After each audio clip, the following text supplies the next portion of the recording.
Okay, let's talk about setting goals. When I first met Earl Schoaf, not long after we had met each other, he asked me, Mr. Rohn, maybe here's one of the best ways I can help you. He said, let me see your current list of goals and let's go over them and talk about them. He said, I've got the experience. And he said, let's do it. And I said to him, I don't have a list. He said, wow, you don't have a list of your goals? I said, no. He said, well, if you don't have a list of your goals, he said, I can guess your bank balance within a few $100s. Which he did. And I thought, isn't that something? Then I said to him, you mean if I had a list of goals, it would change my bank balance? He said, drastically. So that got my attention. And all those years ago, I learned how to set goals. But now let's make these notes now on setting goals. The promise of the future is an awesome force. We look back for experience, but we have to look forward now for inspiration.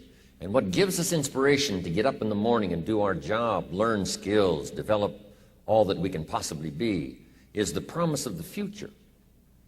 And it can be so powerful that it can overwhelm any adversary you might have, any difficulties you might have. Here's a key phrase: reasons make the difference in how your life works out. Reasons make the difference in your appetite and zest for taking on the challenge, doing the job, becoming successful. Mr. Schoaf said, if you have enough reasons, you can do the most incredible things. You can get through the most difficult day.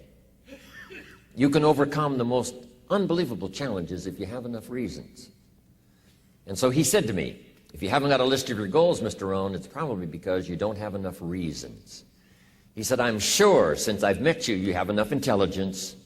And he said, you have enough good health. And he said, you have, all of those things working for you. But here's what you must work on now is to have enough reasons. Looking into the future, developing reasons. Okay. So now make these notes.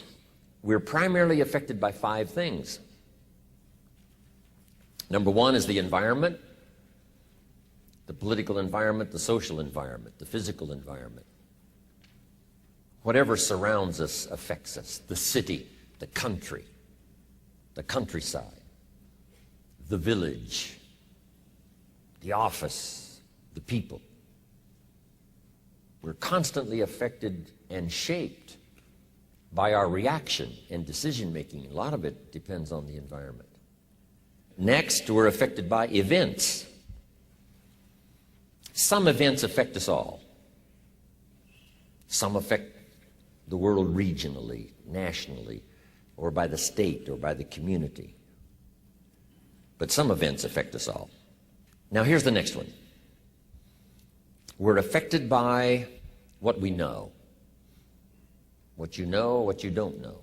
The accumulation of knowledge or the lack of knowledge affects your dreams, affects your future, affects your income, affects your bank account, affects your associations, affects everything.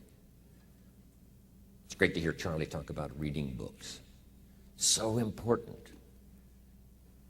All the speakers here have mentioned, right? You've got to really be a student, study, so you can learn how to make wise decisions that'll give you the best chance to build for the future. Okay, here's what's next. We're affected by results. Whatever your current economic results, whatever projects you've launched, the results up until now, that affects you. The results you've had in the past, up until now, that's affected you. Now here's number 5. We're affected by our dreams. Our dreams meaning our view of the future for ourselves.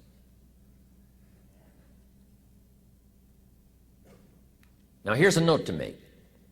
It's important to make sure that the greatest pull on your life is the pull of the future.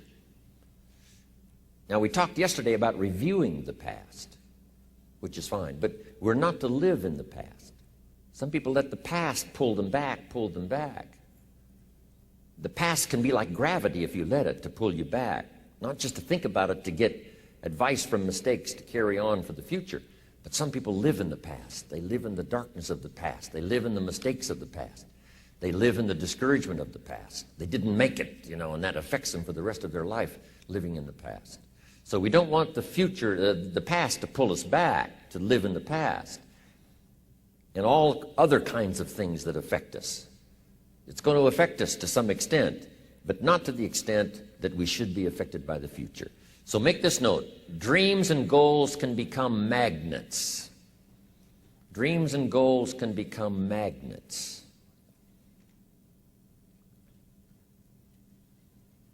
And the stronger the goal, the higher the purpose, the more powerful the objective, the stronger this magnet is that pulls you that direction.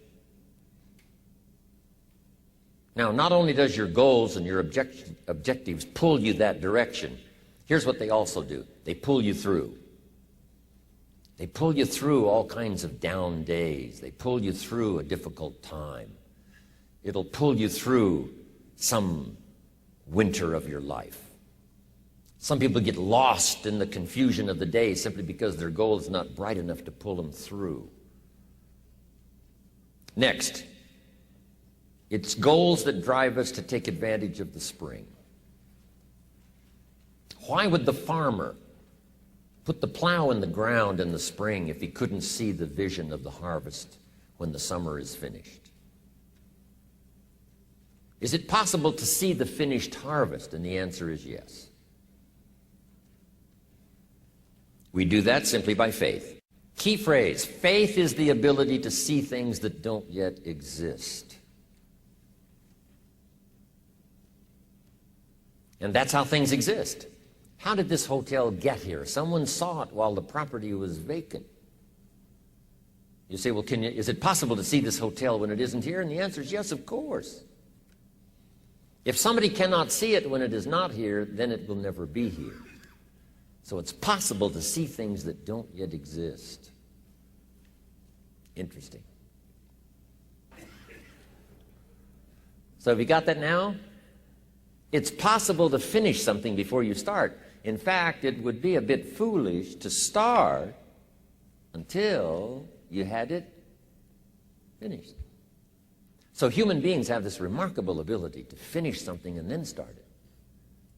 So here's what we want to do in our goal-setting session, is to start looking into the future of what you would like to accomplish and where you would like to go, the person you would like to be, and see if you can't get a better picture of the finished objective.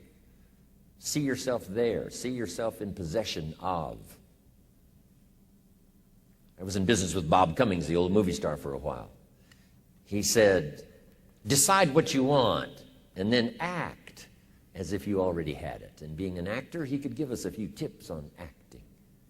Decide what you want and act as if it was already yours. Now, the reason we can act thinking that it's already ours is because not only can we vision the end results, we can also vision the beginning of making it real.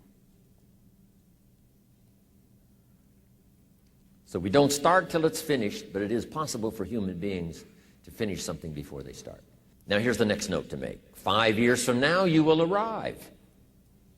The question is, where?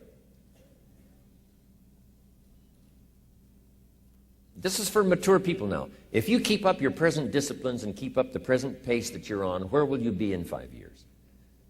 Boy, it's easy to say, hey, I haven't really thought about that. So now make this note. In 5 years, here's the probability. You will either arrive at a well-designed destination or an undesigned destination. Well-designed or undesigned. And I promise you, 5 years from now, you really don't want to arrive at an undesigned destination. Because you may very well wind up wearing what you don't want to wear, driving what you don't want to drive, living where you don't want to live, maybe doing what you don't want to do.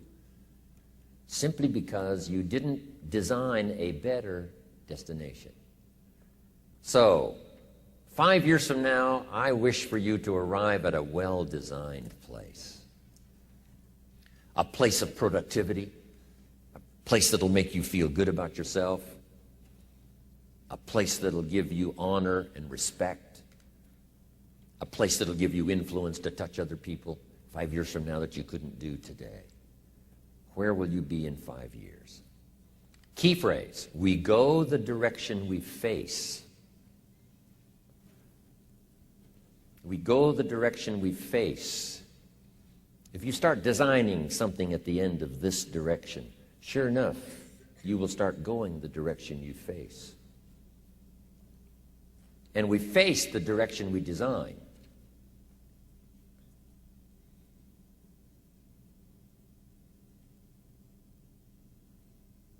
Next phrase, direction determines destination.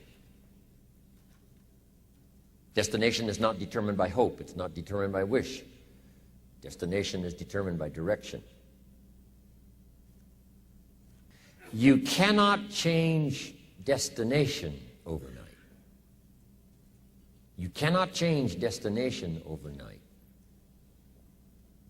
Which means you can't arrive at a 5 years from now place tomorrow.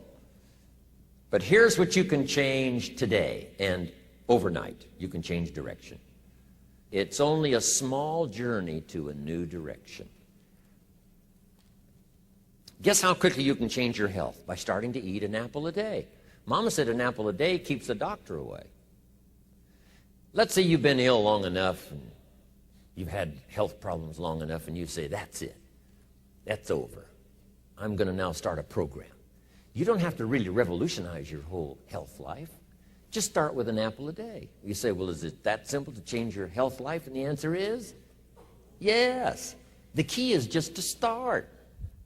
You know, you pick up a book on good health, and you get halfway through the book, and it says, now, dear reader, set this book aside, fall down on the floor, and see how many push-ups you can do. And then it goes on to say, and if you have not done that, why not give this book away? It looks like you're not going to do it. Come on, you don't have to radically do something. You can gain momentum and make changes as you go. Just start. Here's what happens when you start a new direction. Self-esteem starts to accelerate. It doesn't take much for you to feel good about yourself. Just commit it to a new direction and you feel good. That's how easy it is to change your life. You don't need some dramatic vision. Just begin something. And maybe by health or by whatever other things we can think of to do, you just get back on a better track. Okay? It's a small journey to changing direction. And by the time we finish our workshop, right after lunch, I think you're going to have a concept of how powerful it can be, not only how easy it can be, but how powerful it can be to change every part of your life for the future.